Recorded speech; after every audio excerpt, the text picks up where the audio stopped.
Di dalam pembahasan tentang Kitabut Thaharah pada matan ya, pada teks awal yaitu matan Abi Syuja disebutkan Kitabut Thaharati al-miyahul lati yajuzu at-tathiru biha sab'u miyahin ma'us sama'i wa ma'ul bahri wa ma'ul nahri wa ma'ul bi'ri wa ma'ul aini wa ma'ul thalji wa ma'ul bardi. Nanti pada syarahnya atau pada kitab Fathul Qaribnya disebutkan Kitabu Ahkamit Thaharah wal Kitabul Lughatan. Ya, jadi pada syarah ini disebutkan penjelasan tentang kitab Ahkamit Thaharah ya. Yang pertama adalah bahwa Al-kitab lughatan, kitab itu secara bahasa masdar bima'na dhammi ya, wal jam'i. Arti kitab itu adalah secara bahasa pertama dia bentuk masdar yang artinya adalah mengumpulkan ya. Ad-dhamm wal jam' itu bima'na wahid. Ad-dhamm wal jam' bima'na ya, to collect ya. Artinya adalah mengumpulkan.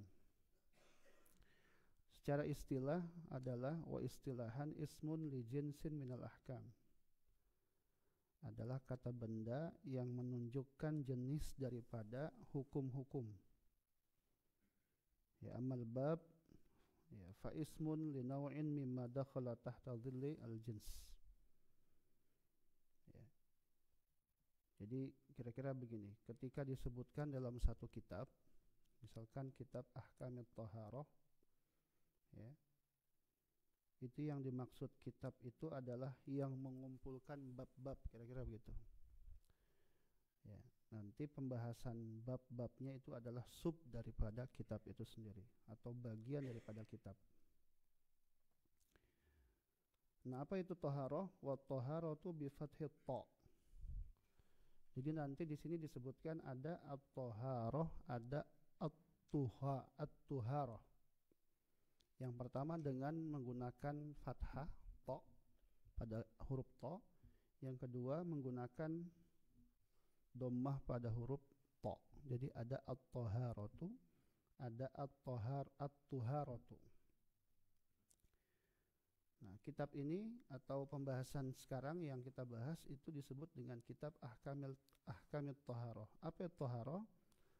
Dengan menggunakan fathah pada huruf ta-nya, at-taharatu bi fathit ta'i, lughatan secara bahasa itu adalah an-nadhafah. Ya, jadi thaharah itu secara bahasa artinya membersihkan. Ya. An-nadhafah ya. Ya. Wa amma syar'an fa fiha tafasir katsirah. Sedangkan secara syariat atau secara syara' itu memiliki banyak tafsir atau banyak makna. Minha qauluhum, diantaranya adalah fi'lun ma tustabahu bihis shalah. Ya, ini diantaranya ya. Nanti banyak. Cuman dalam pembahasan fikih ya, fikih ibadah atau fikih thaharah, kata at-thaharah itu adalah secara syariat, secara syara' itu diartikan dengan fi'lun, pekerjaan ma tustabahu bihis shalah, yang membuat sholat itu menjadi boleh. Ya, jadi thaharah itu menjadi sebab orang bisa sholat. Itu kira-kira. Ya. Nah, di awal ini saya sampaikan juga bahwa kenapa para ulama ketika membahas tentang satu terminologi, ya, itu tidak hanya berhenti pada makna secara bahasa. Ini perlu dipahami oleh teman-teman sekalian. Ya, coba perhatikan misalkan banyak terminologi, banyak istilah secara syariat itu tidak diterjemahkan hanya secara bahasa saja. Karena kalau secara bahasa saja diterjemahkannya itu tidak bisa diamalkan teman-teman. Makanya selalu lughatan wa syar'an, lughatan wa syar'an. Selalu begitu. Contoh misalkan Salat itu artinya apa? Doa, berdoa. Secara bahasa orang ketika melakukan salat dengan cara berdoa saja selesai tidak secara syariat? Tidak. Nah, makanya teman-teman bisa membantah orang-orang yang memahami bahwa salat artinya hanya eling, misalkan ingat Allah saja gitu. Itu bisa dibantah dengan cara memahaminya seperti ini. Bapak itu baru memahami salat secara definisi bahasa. Mungkin jadi benar kalau Bapak bilang Bapak sudah zikir, Bapak sudah doa, Bapak sudah dengan alasan sudah melakukan salat. Karena baru memahami secara bahasa. Dan hari ini masih banyak. Di Indonesia itu, di kampung saya itu, daerah Wetan itu banyak masih seperti itu. Ya, makanya sedih gitu ya. Padahal Banten itu adalah tempat kelahiran Imam Nawawi Al-Bantani yang dahulu di Mekah itu dijadikan sebagai rujukan para ulama sedunia. Ya, Imam Nawawi Al-Bantani itu dijadikan rujukan. Ya, tapi karena orang jauh dari ilmu, akhirnya banyak pemahaman-pemahaman yang menyesatkan. Salah satunya itu. Dan semoga kakek saya tuh diampuni oleh Allah tuh ya. Beliau juga begitu pemahamannya. Ketika ditanya, saya sudah sholat, jawabannya eling saja. Nah, ini cara menjelaskan orang-orang seperti itu gitu teman-teman ya. Jadi agama itu atau terminologi agama, sholatkah, zakatkah ya, apalagi misalkan hajikah dan lain sebagainya, itu harus didudukan secara definisi lughatan wa syara'an, baru bisa diamalkan secara benar. Makanya ketika ada orang haji cukup di sini saja, itu terbantahkan juga karena harus dirujukkan kepada syariat gitu. Karena harus didudukan berdasarkan pemahaman syariat. Di sini disebutkan bahwa thaharah itu secara syariat adalah gitu kan, fi'lun ma tustad ya, ma tustabahu bihi as-shalah. Satu pekerjaan yang membuat salat itu jadi diterima. Sama ketika misalkan kepada salat, apa itu salat? Ya, salat lughatan huwa du'a misalkan. Tapi ketika dipahami secara syariat apa? Fi'lun misalkan ya, mubtada'atun, dimulai satu pekerjaan yang dimulai bit takbiri gitu kan, dengan takbir, wa mukhtatamatun bis salam, dan diakhiri dengan, baru itu disebut salat. Walaupun nanti misalkan redaksi yang digunakan Al-Quran ketika memerintahkan kita untuk salat itu dengan redaksi yang tidak menyebutkan kata langsung. Misalkan kalau kata langsungnya misalkan kalimatnya apa? Sallu misalkan. Salatlah kalian. Tapi ada juga Al-Quran menggunakan redaksi yang lain, tapi itu maksudnya salat. Farka'u ma'ar raki'in. Maka rukuklah kalian bersama dengan orang-orang yang ruku. Itu maksudnya orang yang salat. Makanya kemudian juga ya, orang dianggap sudah masuk satu rakaat ketika dia sudah dapat ruku. Farka'u ma'ar raki'in, itu dalilnya. Ya, orang belum dianggap dapat satu rakaat kalau dia tidak dapat ruku. Baru datang langsung sujud, dia harus mengulang. Jatuhnya masbuk. Ya, orang yang didahului salatnya, masbuk itu didahului, maksudnya sudah tertinggal. Maka dia harus mengulang. Itu ya. Itu istilah ya yang digunakan, yang teman-teman juga harus paham sehingga bisa membantah orang-orang yang salah paham ya, atau gagal paham terhadap memaknai terminologi yang ada di dalam Islam. Jadi harus dipahami terminologi itu berdasarkan lughah, bahasa, atau secara syariat, baru bisa diamalkan. Nah, kenapa kemudian di sini dalam pembahasan fikih thaharah, kata thaharah itu dipahami secara syariat itu adalah fi'lun ma tustabahu ya, bihi as-shalah. Nah, karena di sini disebutkan di antaranya adalah min wudhu'in wa ghuslin wa tayammumin wa izalati najasatin. Ya, Karena di antara satu pekerjaan yang berhubungan dengan sahnya sholat itu adalah satu, wudu, kedua, ya, mandi, ghusl, ketiga, tayamum, yang keempat adalah izalatun najasah, ya, membersihkan atau menghilangkan najis. Nah, sedangkan at-tuharah, ya, menggunakan dhammah pada huruf ta, ya, bil dhammi fasmun li baqiyatil ma, itu adalah nama untuk sisa air.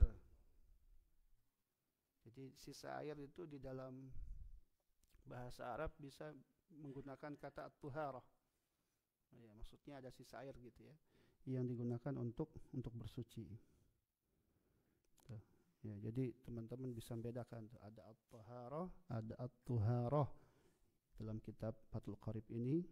Yang satu maksudnya adalah, ya, sesuatu yang terkait at-taharah dengan amalan-amalan bersuci atau pekerjaan bersuci, sedangkan at-tuharah itu adalah nama air yang digunakan untuk bersuci atau nama air yang maksudnya sisa daripada air itu sendiri. Baik. Ya, ini baru mukaddimah nih. Masuk, ya, pada pembahasan sekarang anwa'ul miyah. Ya. Kasih Mas. Anwa'u al-miyah. Jenis-jenis air. Ya, ini kalau di slide apa di PDF ada bentuk, ya, bagan-bagan ini yang sudah dibuat oleh salah seorang ulama, ini luar biasa nih. Saya download dapat. Jadi dia langsung bikin bagan-bagan singkat, simple, lebih simple lagi. Baik, saya bacakan matanya, nanti baru saya terjemah saya syarahkan dalam kitab Fathul Qarib. Ya. Al-miyahu allati yajuzu at-tathhir biha sab'u miyahin. Miyah, ya, miyah itu jamak dari kata ma. Ya, jadi bahasa Arabnya air itu maun. Jamaknya miyahun. Ya, orang Arab biasa ngomongnya moyah, maksudnya miyah. Ya, jamak, ya, bentuk jamak dari ma itu adalah miyah. Bukan emak-emak ya, itu beda lagi. Nanti kalau mama, bapak-bapak lagi. Ya. Al-miyahul lati yajuzu tathhir biha sab'u miyahin. Air-air yang boleh digunakan untuk bersuci itu ada 7. Ya, air yang boleh digunakan di dalam bersuci itu ada 7. Ya. Yang pertama ma'us samai, ya, yaitu air as-sama. Ini kalau secara harfiah diartikan apa? Kan ada dalam Al-Quran, was-samai wat-tariq, was-samawati wal-ard, langit. As-sama itu langit. Ya, nanti diterjemahkan baru disyarahkan, diartikan air hujan.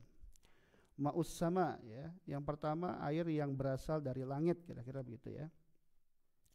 Wa ma'ul bahri, air laut. Wa ma'un nahri, yang ketiga berarti air sungai. Ya.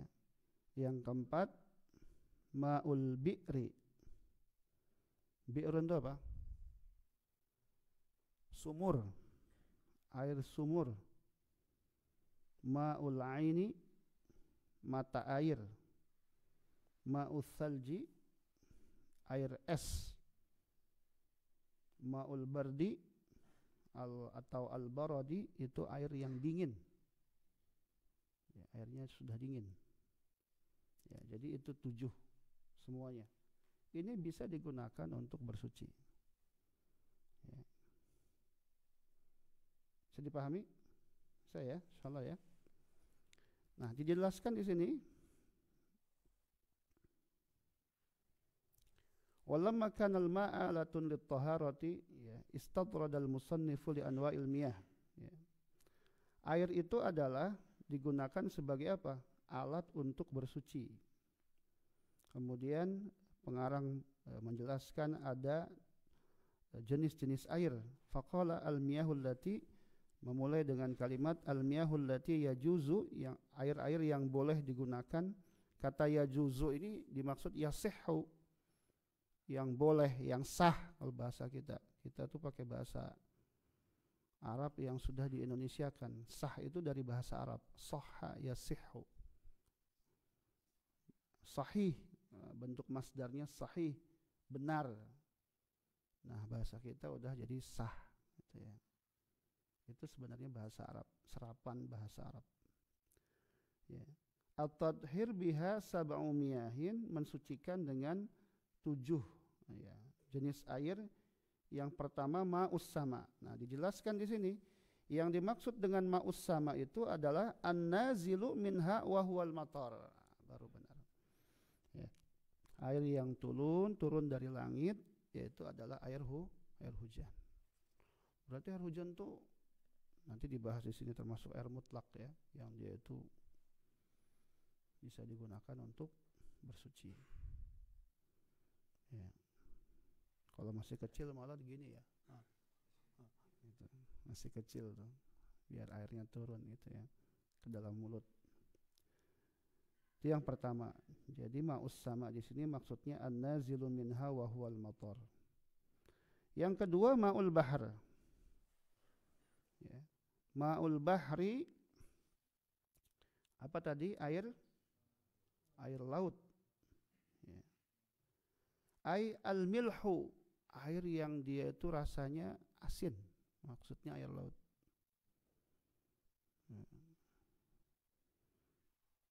Itu bisa digunakan untuk bersuci. Yang penting jangan diminum aja. Ya. Kemudian ma'un nahri, air sungai. Nah ini dijelaskan dalam Fathul Qarib, al-hulwu, air tawar. Jadi jenis air tawar apapun, mau sungainya besar, mau sungainya kecil, ya itu termasuk air yang bisa digunakan untuk bersuci. Wa ma'ul bi'ri wa ma'ul aini wa ma'ul thalji wa ma'ul baradi. Wa yajma'u hadhihi sab'ah, ya 7 ini terkumpul ya dalam kalimat ma nazala minas sama'i aw naba'a minal ardi ala ayyi sifatin kana min asl khalqah. Ya, ketujuh air ini dalam kitab Fathul Qarib disebutkan ma nazala minas sama. Apapun yang golongannya begini, apapun yang turun dari langit, apapun yang dia berasal dari air, berasal dari bumi. Ya, berarti termasuk mata air ya. Ya, dari bumi termasuk tadi kita sebutkan saja tuh yang dari air, yang dari laut yang mana, apa yang dari as-sama, langit yang mana, kemudian nanti yang masuk kategori yang dia berasal dari bumi, seperti itu misalkan naba'a minal bumi minal ardi ya. Ala ayyi sifatin kana ya min asl khalaqah.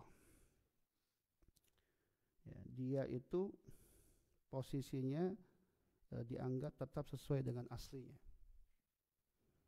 Ya.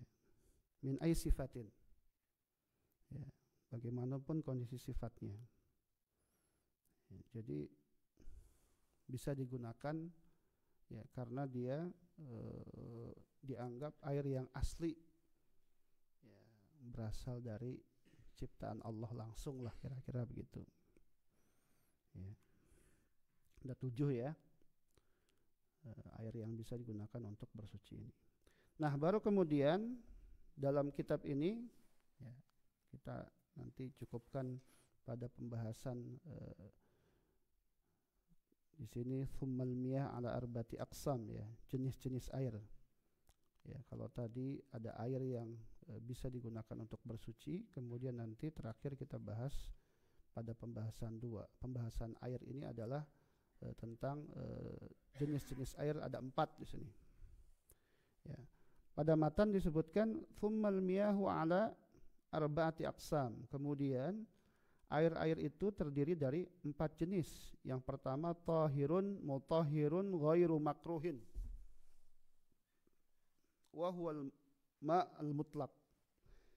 Yang pertama jenis air itu disebutkan dalam kitab Fathul Qorib ini adalah tahirun mutahhirun ghairu makruh.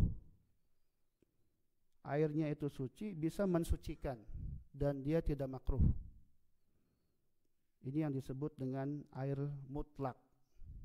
Jadi definisi air mutlak itu adalah air yang dia suci, bisa mensucikan dan dia tidak makruh. Ini jenis yang pertama. Apa yang dimaksud dia suci? Tahirun fi nafsihi. Dia pada dirinya sudah, sifatnya sudah suci. Mutahhir li ghairihi. Bisa mensucikan yang lain. Udah suci dirinya atau zatnya, sifatnya, dan dia juga bisa ya untuk mensucikan yang lain. Ghairu makruhin ya isti'maluhu. Maksudnya ghairu makruh atau tidak makruh itu adalah tidak makruh untuk digunakan. Nah, ini disebut dengan al-ma'u al-mutlaq. Ya. Ini yang pertama teman-teman sekalian. Yang kedua, jenis kedua air itu namanya al-ma'u al-musyammas.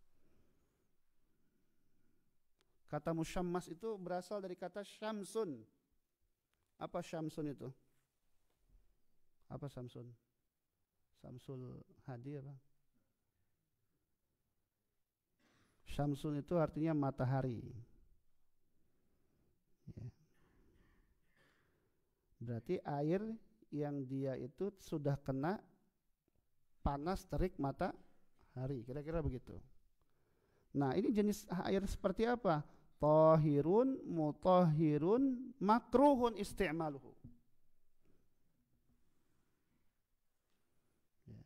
Jenis air seperti ini adalah dia itu tahirun, sifatnya tahir berarti dia mensucikan atau dia suci, maaf. Dia suci. Wa mutahhirun. Ya, dia juga punya sifat mensucikan. Dia suci, dia mensucikan. Tapi makruhun isti'maluhu. Tapi makruh untuk menggunakannya. Makruh itu bukan haram ya. Ya, makanya nanti disebutkan dalam kitab Fathul Qorib ini ya di penjelasan akhir itu oleh Imam Nawawi itu tentang masalah status penggunaan air yang musyammas ini.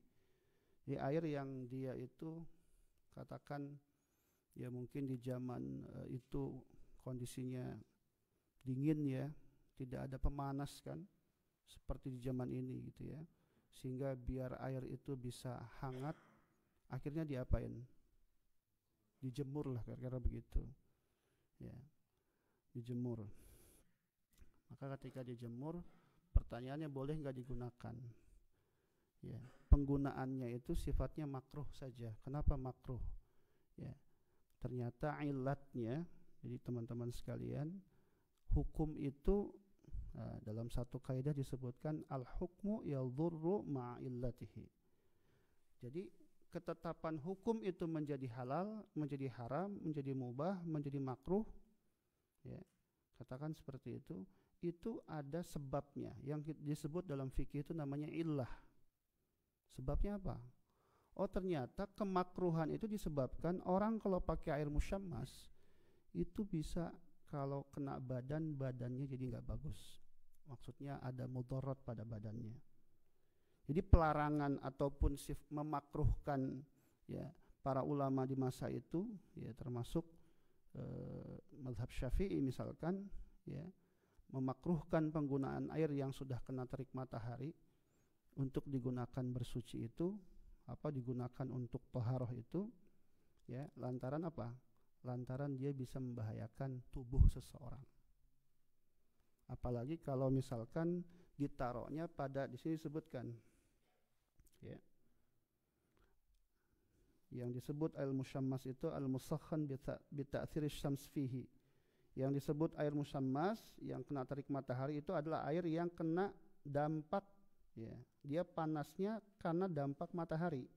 Wa inna ma yukrahu syar'an biqatri harin fi ina'in mutbah. Kenapa kemudian dimakruhkan? Ya, karena bisa saja ketika dia ditaruh di apa? Di tempat yang terbuat dari logam. Ya. Kecuali kalau dia illa ina naqdain, terbuat dari emas dan perak. Di sofai jauharihima. Jadi kalau dia diletakkan pada tempat yang terbuat dari logam, kemungkinan itu bisa membahayakan, gitu kira-kira.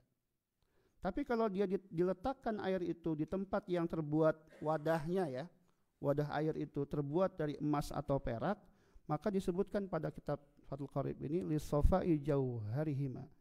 Sedangkan kalau terbuat dari perak dan emas itu kondisinya ya elemen-elemen yang ya terbuat dari emas perak itu dia sofa, dia nggak masalah, ya tidak memberikan dampak, dia bersih, gitu. Jadi kemakruhan ini ada disebabkan khawatir terhadap ya, mudaratnya, gitu ya, seperti itu.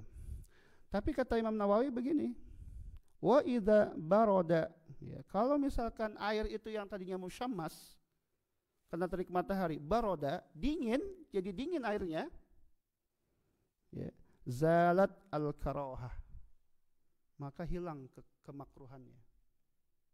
Kata Imam Nawawi begitu. Wa ikhtaran Nawawi adamal karohati mutlaqan.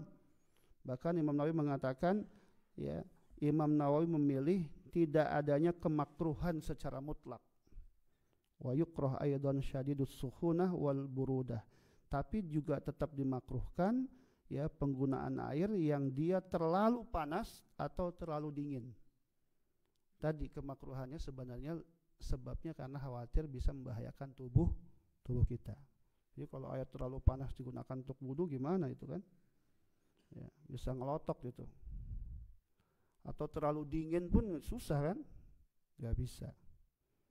Gitu. Ya. Itu yang kedua. Ya. Jadi yang pertama sekali lagi disebutnya air mutlak. Yang kedua air musyammas.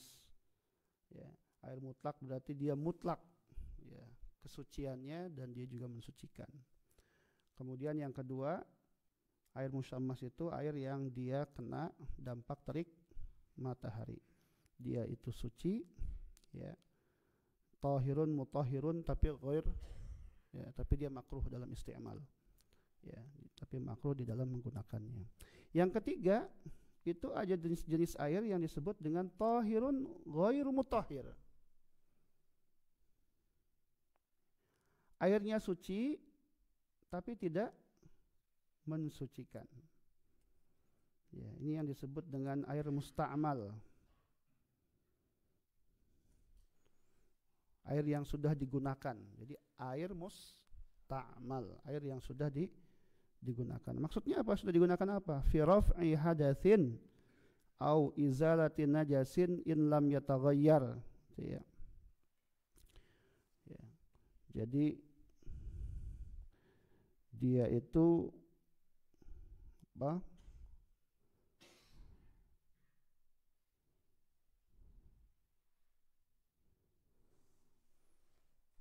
Ya, dia itu adalah air yang sudah digunakan untuk membersihkan atau menghilangkan najis atau hadas, ya.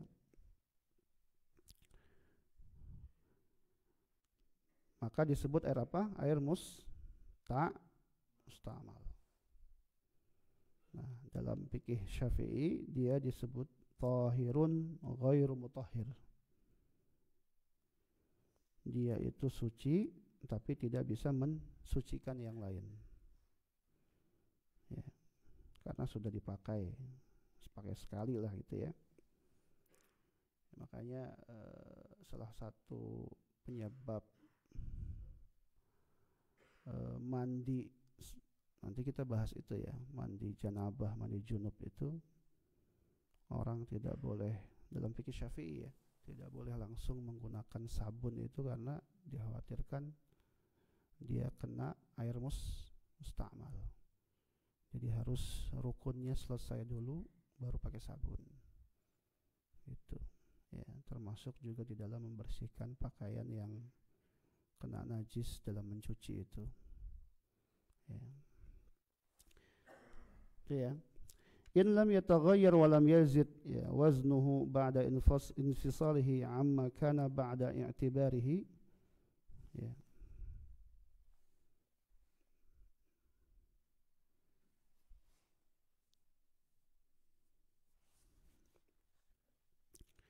Disebutkan di sini kalau belum berubah walam yazid waznuhu dan tidak bertambah volumenya ba'da infisalihi ya infisalihi amma kana ba'da i'tibari miqdarin ma yatasharrabahu al-maghsul minal ma ya.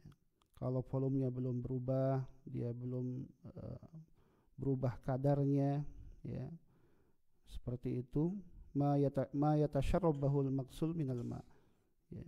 Dan dia digunakan untuk bersuci dari air itu sendiri.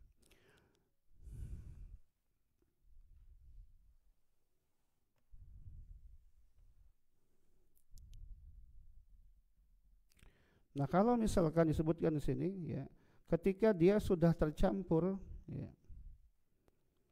ya dengan sesuatu minat tahirat ya, kemudian dia berubah ya, tercampur kemudian berubah dia ya. Yumna itlaqan ismul ma'alaihi, maka dia udah nggak bisa disebut sebagai air lagi. Fa innahu tahirun ghairu mutahhir, sebab itu dia dianggap sebagai air yang suci tapi tidak mensucikan. Ya, jadi penyebabnya itu ada perubahan teman-teman, baik pada kadarnya ataupun volumenya. Ya. Hissiyan kana taghyir atau takdiran. Ya. Apakah itu nampak dilihat secara indrawi perubahan itu atau takdiran hanya dikira-kira saja. Gitu. Ka'an ikhtalata bil ma'i ma yuwafiqu fi sifatihi. Ya. Kama ilwarad al-munqati ar-raihah wal ma' al-musta'mal fa illam yumna itlaq ismil ma' alaihi bi an kana taghayyuruhu bit-tahir yasiran aw bima yuwafiqul ma fi sifati wa qadara mukhalifan wa lam yughayyirhu fala yaslub tahura ya tuhu apa fa huwa mutahhir li ghairihi ya.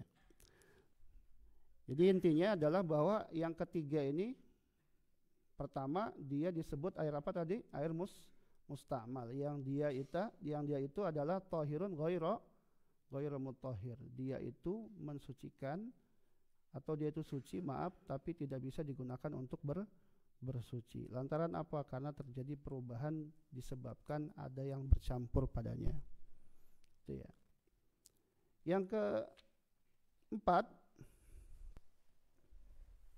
apa yang keempat? Ya, ada 4 kan? Yang keempat disebut dengan ma'un najas. Air najis, ya. Ya, jadi yang pertama tadi air mutlak. Yang kedua air musyammas, yang ketiga air musta'mal, yang keempat air najis. Ya. Pada matan disebutkan di sini, ya, matan Abi Syuja. Ma'un najas, ma'un najisun ya, atau ma'un najisun ya. Wa huwa alladhi halat fihi najasatun wa huwa dunal qullataini aw kana qullatin fataghayyar. Di dalam matan pun sudah jelas sebenarnya yang disebut air najis itu adalah air yang dia sudah kena najis. Halat fihi najasah ya. Dan di bawah dunal qullatain, dia itu di bawah 2 kulah. Au kana qullatain, jika dia 2 kulah maka dia telah berubah ya. Jadi begini cara memahaminya, kalau dia di bawah 2 kulah maka otomatis dia menjadi tidak bisa digunakan gara-gara dia itu dimasuki sesuatu yang najis. Tapi kalau dia itu ya 2 kulah dan telah berubah ya, kalau di dalam hadis disebutkan perubahan itu indikatornya 3 teman-teman sekalian, berubah warna, berubah bau, sama berubah rasa, maka dia sudah tidak bisa digunakan lagi, jelas Ya, karena kategorinya sebagai air najis. Itu ya, secara singkat seperti itu. Kalau di dalam kitab ini juga disampaikan al-qismur rabi ma'un najisun ay mutanajjis. Yang disebut air najis itu adalah mutanajjis, dia ya punya sifat bernajis. Wa huwa qisman, ada dua. Yang pertama sedikit, qalil, ya. Yang kedua adalah banyak. Qalil itu kategorinya adalah ya tadi ya dunal qullataini, ya. Airnya itu tidak mencapai apa? Mencapai 2 kulah. Ya. Yang kedua itu adalah sudah mencapai 2 kulah tapi dia sudah berubah. Ya.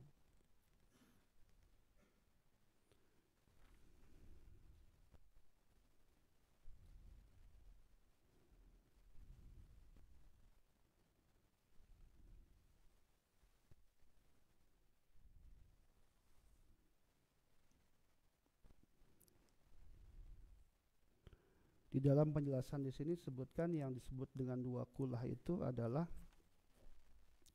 khamsumi'atin, ya, khamsumi'ati ritlin, ya, Baghdadi, ya.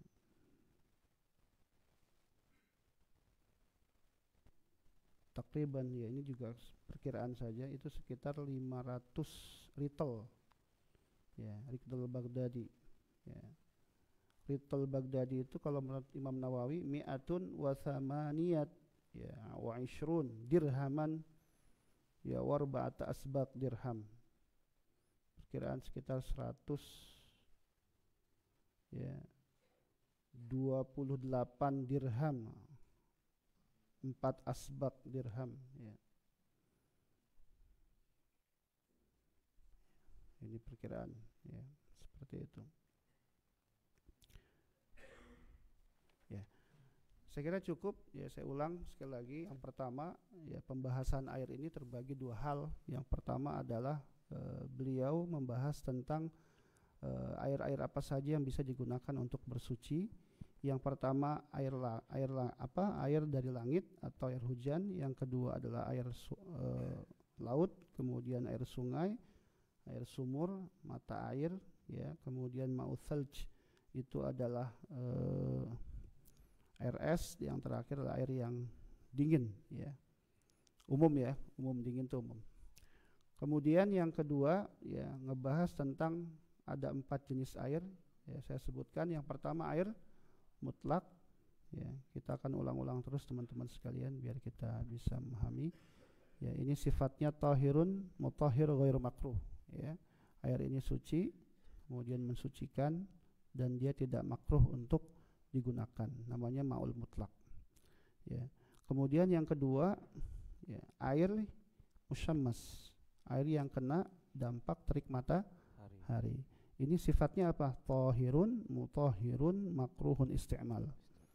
Dia itu sifatnya zatnya suci, mensucikan, tapi dia makruh untuk digunakan. Yang ketiga, ma'al musta'mal, tahirun ghair mutahhir. Ya, dia itu air yang suci tapi tidak bisa mensucikan. Ya, kenapa? Karena dia sudah tercampur, ya, sudah dipakai untuk menggunakan untuk digunakan bersuci juga. Yang keempat adalah air apa? Najis. Dia air yang sudah kena najis. Kategorinya bisa sedikit ataupun banyak, ya. Kalau banyak dia sudah berubah, misalkan 2 kulah, maka dia tetap juga dikategorikan, ya, bernajis. Karena ada dalil memang yang berbunyi bahwa air 2 kulah itu atau lebih dia bisa digunakan untuk bersuci, seperti itu. Itu, ya, saya kira hari ini atau pada pagi ini pembahasan kita tentang kitab Fathul Qarib. Kita mulai dari pembahasan tentang jenis-jenis air.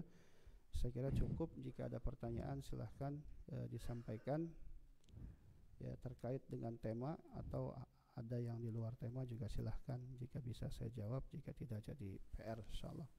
Terima kasih, mohon maaf. Assalamualaikum warahmatullahi wabarakatuh. Waalaikumsalam warahmatullahi wabarakatuh. Alhamdulillahirabbil alamin. Saya ucapkan terima kasih banyak kepada Bapak Ustadz Irfanuddin Rafiuddin yang telah memberikan ilmunya kepada kita semua. Semoga kita semua dapat mengamalkannya. Kini tiba saatnya untuk sesi pertanyaan. Apabila teman-teman mau bertanya, saya silakan pertanyaan terlebih dahulu. Satu orang, ada lagi? Dua, Silakan. mangga langsung. Waalaikumsalam warahmatullahi wabarakatuh.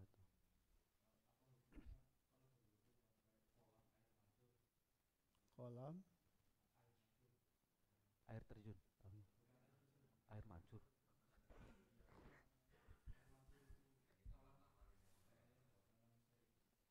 air yang maksudnya gimana sih air mancur? Gimana maksudnya? Nah. Oh, taman ada air mancur gitu, airnya mancur ke atas gitu. Ah, Terus kita wudhu di situ.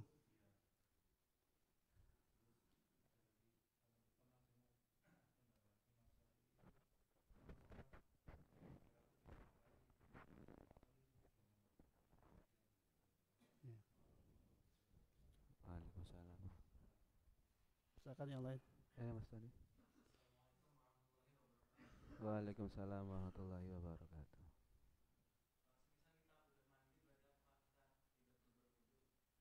Hmm. Mandi. Apakah sudah mandi berdoa lagi gitu ya? Yang pertama tentang air mancur ya, yang digunakan. Air itu kan balik lagi itu, iya kan? Airnya balik lagi kan? Terus masuk ke dalam kolam kan? Iya. Terus akhirnya kita gunakan lagi air yang sama kan? Ah. Gitu kan? Itu kan berarti airnya sudah tercampur. Nah, kalau dalam fikih Syafi'i itu musta'mal namanya. Ya. Fikih Syafi'i seperti itu. Sehingga itu masuk kategori yang makruh untuk isti'mal. Ya. Dalam fikih Syafi'i ya, saya menjelaskan fikih Syafi'i.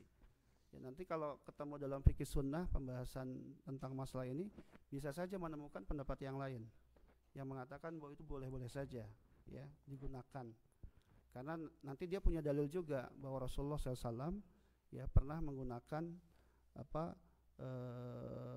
air bekas wudunya Aisyah gitu.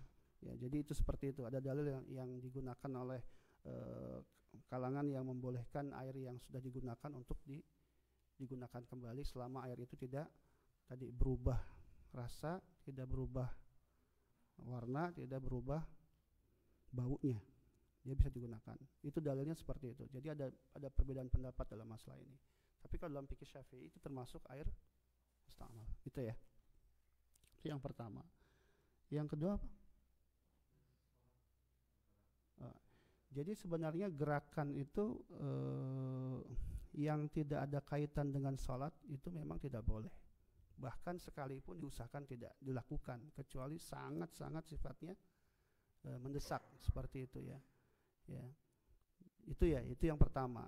Jadi gerakan di luar sholat itu memang diupayakan untuk tidak dilakukan di dalam sholat, karena itu minal makruhat ya. Itu termasuk sesuatu yang sifatnya makruh untuk dilakukan. Sebab apa? Sebab inti sholat itu adalah diupayakan khusyuk. Diupayakan ya, saya nggak bilang bahwa khusyuk itu adalah rukun, tidak. Khusyuk itu bukan rukun, karena nggak semua orang bisa khusyuk. Ya, nggak semua orang bisa khusyuk. Tapi diupayakan tidak melakukan gerakan di luar sholat. Kalau kemudian terpaksa, nah itu kan terpaksa ya, dilakukan, itu tidak boleh melebihi 3 kali. Ya, karena nanti akan merusak sholatnya. Ya, kalau masih bisa ditahan-tahan. Kalau garuk itu kan dia gerakan yang berulang-ulang kan, sehingga bisa saja merusak sholat kita. Gitu. Orang baca Quran saja, baca Quran contoh. Ya. Itu ngantuk, itu dianjurkan tidak boleh baca Quran. Bukan, ngantuknya itu. Karena ngantuk ketika dia baca itu bisa saja kacau bacanya. Yang harusnya panjang jadi pendek, pendek jadi panjang misalkan, merubah makna. Maka lebih baik jangan membaca. dalam kondisi seperti itu. Ya, tapi kalau dia masih bisa melawan ngantuknya, bahkan bisa jadi gara-gara dia baca malah justru bersemangat, ya nggak ada masalah. Tapi artinya dari kias ini, dari analogi ini kita bisa pahami kan, itu baca Quran saja begitu gitu, apalagi sholat. Ya, sholat usahakan jangan sampai, ya kalau memang gatal udah garuk dulu lah gitulah gampangnya. Selesaikan dulu garuknya gitu. Nanti udah agak enakan, sholat lah gitu. Ya, jangan sampai nanti lagi sholat malah garuk-garuk gitu. Enggak pas ya. Itu ya, saya kira ya. Jawab tadi Mas Tony. Stone. Nanya apa? Mandi ya? Mandi. Ya. Jadi gini, mandi itu ya, kalau pakai dalil udah ada dalilnya. Nabi pernah mandi dan kemudian dia nggak wudhu lagi. Tapi mandinya itu semuanya kena. Ya. Kalau kita pakai logika itu begini, saat orang berwudhu, maka yang dibasuh hanya bagian yang wudhunya saja kan, anggota tubuh yang memang dibasuh untuk wudhu, misalkan muka, kemudian tangan, ya, seperti itu, kemudian kepala. Tapi kalau mandi kan, kalau dia mandi wajib misalkan, itu kan semuanya kena. Bahkan orang mandi wajib tidak dimulai dengan wudhu saja, itu sah. Karena wudhu itu bagian dari sunnah mandi wajib. Artinya kalau dia dua saja rukunnya sudah dilakukan, itu sudah sah. Pertama niat, yang kedua itu adalah meratakan air ke seluruh tubuh. Itu kan rata. Ya. Berarti kan semua anggota tubuh udah kena kan? Logikanya kan begitu kan? Ya. Maka mandi yang seperti itu, menurut pendapat, ya ada pendapat berdasarkan hadis itu boleh tidak berwudu kembali. Tapi kalau saya masih wudu saya. Ya, saya masih wudu. Ya. Ya, karena saya juga mau dapat sunnah-sunnahnya ya. Ya, dapat sunnah-sunnahnya lebih tertib, diawali dari ini. Karena orang mandi kan kadang-kadang nggak ngurut gitu. Ya, sedangkan wudu itu kan ada urutannya itu. Makanya saya meskipun paham hadis itu, ya, tapi saya tetap berwudu lagi walaupun sudah mandi. Seperti itu. Itu ya jawabannya ya. Ton, nggak fokus kamu. Silakan yang lain. Pak Ustadz, saya izin bertanya. Assalamualaikum warahmatullahi wabarakatuh. Izin bertanya Pak Ustadz, untuk tentang zakat penghasilan, apakah kita berdosa untuk menahan-nahan agar zakat penghasilannya dihentar-hentar gitu? Dan untuk zakat penghasilan itu harus digimanain gitu? Terima kasih Pak Ustadz. Ya. Menahan sesuatu yang wajib itu bisa dosa. Kalau memang sudah kategorinya wajib untuk diamalkan. Artinya gini, ada orang yang disebut dengan muzakki, ada orang yang disebut dengan mustahik. Muzakki itu berarti kan orang yang wajib zakat. Mustahik itu adalah penerima zakat. Ya, kalau dia sudah masuk kategori muzakki, harus berzakat lantaran memang ya sudah selesai ya urusan yang harus dikeluarkan, kan juga semua ada hitungannya. Ya, nggak mungkin langsung dihitung sejak awal misalkan. Walaupun ada juga pendapat yang menghitung zakat profesi itu atau penghasilan itu dari awal. Ya, tapi sepertinya saya condong dihitung dulu segala kebutuhan kewajiban yang bukan kebutuhan ya, segala kewajiban yang harus kita keluarkan. Kalau mengikuti kebutuhan repot itu, nggak kelar-kelar, nggak bisa zakat-zakat. Kewajiban kita selesai, hutang dan lain sebagainya misalkan sudah selesai, ya seperti itu. Ya baru kemudian ya kalau ada sisa itu yang dihitung 2,5%-nya. Ya dikali 2,5 100%. Tapi kalau misalkan habis, tidak ada sisa, ya sudah. Ya, berarti memang belum muzaki, tapi mustahik. Ya. Bagaimana dengan orang yang sudah waktunya mengeluarkan atau wajib dia mengeluarkan ditahan-tahan? Ingatkan cerita bagaimana sahabat sahabat Abu Bakar Siddiq, ya, sampai memerangi orang-orang yang tidak mau berzakat. Ingat kan? Ya, saat Rasulullah meninggal, salah satu fenomena yang terjadi di zaman itu adalah banyaknya orang yang tidak mau berzakat. Maka kemudian dilakukan oleh Abu Bakar apa? Memerangi orang-orang tersebut. Karena orang kalau sudah tidak mau berzakat, sama saja dia telah menggugurkan rukun Islam yang ada. Padahal di antara rukun Islam itu adalah adanya kewajiban berzakat. Ya, sama konsekuensi yang pada rukun Islam yang lain, orang nggak sholat padahal dia mampu, orang berhaji padahal dia mampu. Nah, itu juga sesuatu yang ya harus tanda kutip diperangi, atau ya kita tidak boleh ada sifat setuju dengan orang-orang yang melakukan hal-hal tersebut terhadap pelanggaran agama. Jadi sebisa mungkin ya teman-teman sekalian, atau dipastikan bahwa kita itu ya punya program, tidak hanya berhenti sampai ya orang-orang yang melakukan zakat secara rutin di bulan Ramadan, ya, yaitu zakat fitrah, tapi kita juga berupaya melakukan zakat-zakat yang lain kalau memang kita sudah masuk kategori muzaki. Itu ya, diusahakan. Saya juga doanya semoga bisa jadi muzaki, nggak mau saya jadi mustahik. Ya, seperti itu. Ada lagi yang lain, silakan sambil makan. Oh, ada lagi.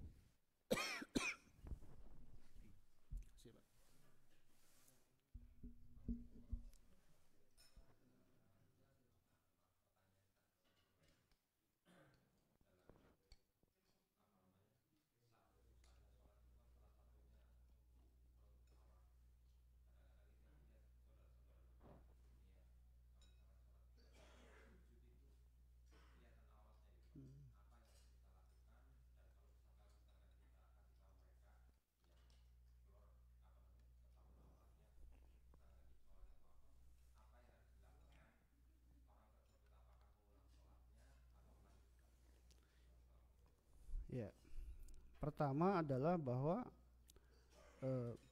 membuka aurat secara sengaja itu membatalkan sholat. Ya, terbuka misalkan, ya itu membatalkan sholat. Maka sholat kita harus diulang. Kalau secara sengaja kita membuka, gitu ya. Tapi kalau tidak sengaja, ya misalkan nggak sengaja, mungkin faktornya dia nggak paham.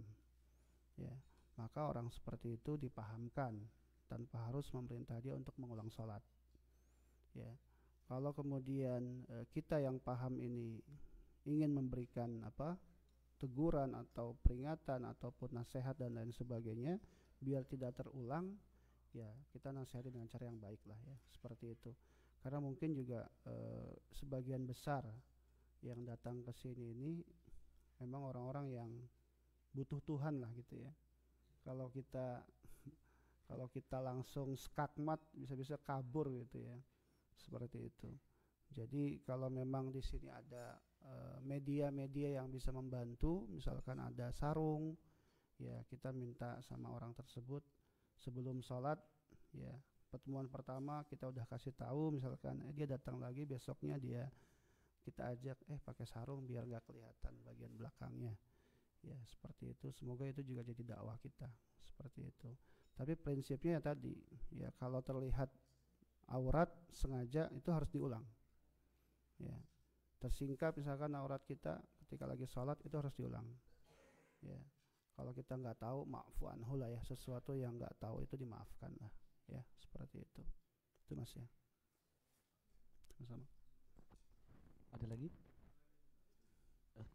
Masih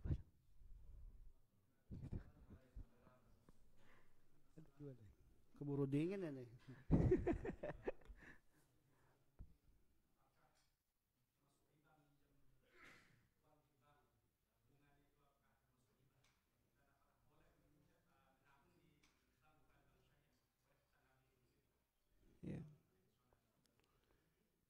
Yang baik.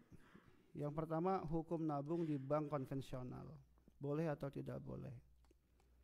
Ada yang membolehkan, ya, ada yang melarangnya secara mutlak. Yang membolehkan, ya, tujuannya hanya maslahat saja, biar menjaga atau mengamankan uangnya biar tidak terpakai atau kemudian saving dan lain sebagainya, menabung dan sebagainya. Nah, tapi ya karena dia mengharamkan bunga bank dengan alasan bunga bank itu adalah bagian dari riba, maka orang-orang tersebut yang tadi menabungkan uangnya di bank konvensional tidak menggunakan bunganya itu untuk keperluan yang sifatnya itu pribadi. Apakah dia buat pesantren yang ngebangun misalkan seperti itu, atau infak buat jalanan lagi renovasi dan lain sebagainya. Ya, ada ulama yang membolehkan bahwa bunga bank itu digunakan untuk infrastruktur dan lain sebagainya. Ya, jadi kalau kita memahami bahwa bunga bank itu haram, maka cara yang paling aman dengan cara seperti itu. Kalaupun kita mau nabung di bank konvensional dengan alasan misalkan ternyata kok bank syariahnya pelayanannya nggak bagus dan lain sebagainya misalkan gitu ya, ya itu kan terjadi juga di negara kita gitu ya, ya nggak bagus dan sebagainya. Tapi kita mau nabung, maka kita taruhlah misalkan di bank konvensional. Tapi kita memahami bahwa sebenarnya bunga bank itu sesuatu yang bagian dari riba, maka jangan kita ambil itu digunakan untuk pribadi kita, karena sama saja itu uang haram yang kalau kita gunakan dampaknya buat kita misalkan jadi nggak baik, nggak soleh dan lain sebagainya, ya doa kita nggak dikabulkan karena itu uang haram dan seterusnya, ya. Jadi itu saya kira solusi.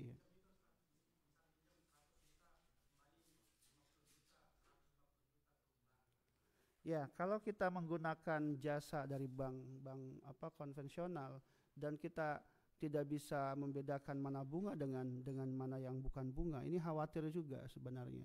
Kalau memang kita ternyata memahami bahwa bunga bank itu riba, maka yang terbaik peminjaman yang bukan sifatnya naruh saja itu lebih baik di bank tuh yang bukan konvensional. Biar kita terhindar dari bunga bank.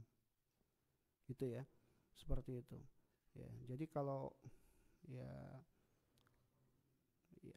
gampangnya cari bank lain lah, ya untuk peminjaman, ya. Tapi kalau untuk cuman sekedar naro ya nggak apa-apa, ya seperti itu.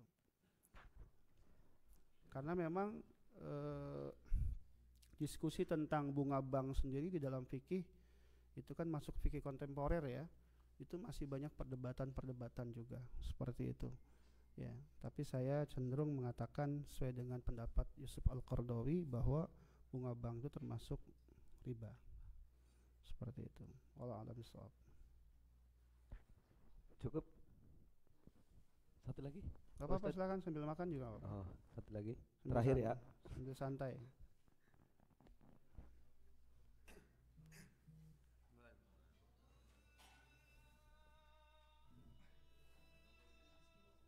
Silakan.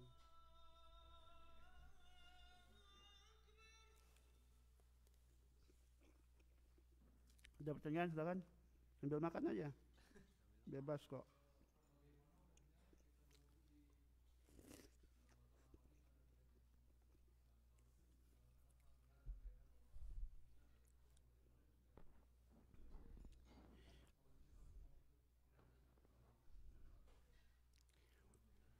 Iya.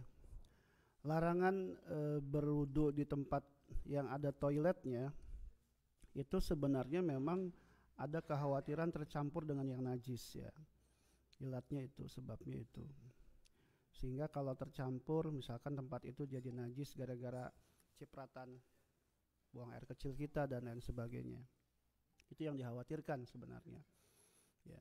Tapi kalau di tempat-tempat yang bisa dipastikan bahwa tempat tersebut steril daripada itu, atau sebelumnya kita bersihkan dulu misalkan, selama itu bukan ini. Jadi ada di beberapa tempat itu tempat wudhu atau tempat cuci tangan atau tempat apa gitu ya, itu juga tempat buang air kecil. Di beberapa tempat kan ada seperti itu ya, banyak ya kayak begitu ya. Ini dikhawatirkan ya, dia nggak steril, dia nggak bersih, kemudian ketika kita wudhu ternyata ada bekas najis yang tercampur dengan kita berwudu. Itu yang apa yang dikhawatirkan seperti itu, sehingga larangan itu seperti itu. Ya, jangan menggunakan tempat-tempat yang digunakan untuk buang hajat itu ya untuk digunakan tempat berwudu.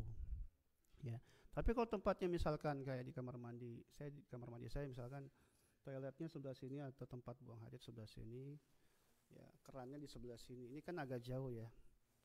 Tapi kalau kita masih ragu, khawatir ada yang terciprat dan sebagainya, biasanya saya bersihkan dulu semuanya. Ya, bersih, semprot semua baru saya wudu. Gitu ya. Biar tidak ada bekas najis yang kena pada bagian wudu kita. Ya, itu Mas ya. Kita khawatir. Jadi gini, fikih Syafi'i itu tingkat ikhtiyatnya tinggi. Fikih Syafi'i itu tingkat kehati-hatiannya sangat tinggi dibandingkan fikih yang lain misalkan. Ya, seperti itu. Ya. Makanya mungkin kalangan orang Indonesia banyak memakai fikih Syafi'i itu. Ya, seperti itu ya Mas ya.